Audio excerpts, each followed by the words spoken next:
Well, what do we have here? It's Cupid's arrow. Made with vodka, orange liqueur, orange juice, lemon juice, Sprite, and sugar, and some chocolates. Mitchell, you are so nice to me. Fun fact, Americans spent $21.8 billion on Valentine's Day last year. So fellas, if you haven't made reservations, you need to get on that. It's getting close.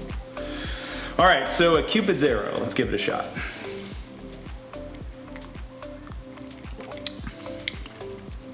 You know, I love that. Love is in the air. You know, it's so nice. I'm gonna talk about something right now that I love, and that's data science. You know, SQL is the workhorse of data extraction and manipulation. But here's a little secret, and I've never told anyone this publicly. I hate SQL, and here's why.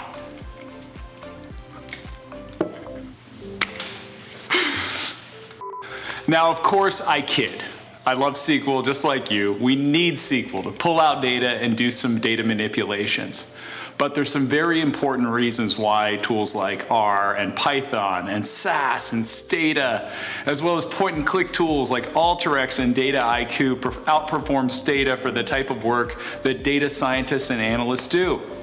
First, SQL code, especially when it gets complex, becomes very difficult to debug. It becomes nested and you get very long lines, very, very complex SQL code. R, Python, SAS, much more human readable.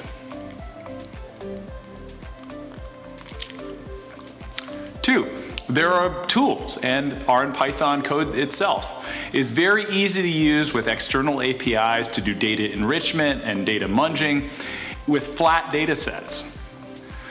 Three, you can't do data science on collapsed data. You need atomistic data. So if you do happen to use SQL, my suggestion is get the data out of the database using SQL in its most atomistic form, and then do your manipulations and munging and any collapsing inside a different language.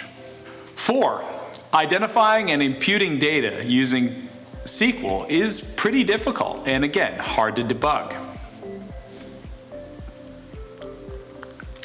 Oh, so now I'm just being mean, huh? Let's face it, SQL is pretty ugly. R and Python are really just a lot sexier. Now, I know I've annoyed plenty of you, but thanks for joining. Make sure you've got those reservations, and we'll see you next time.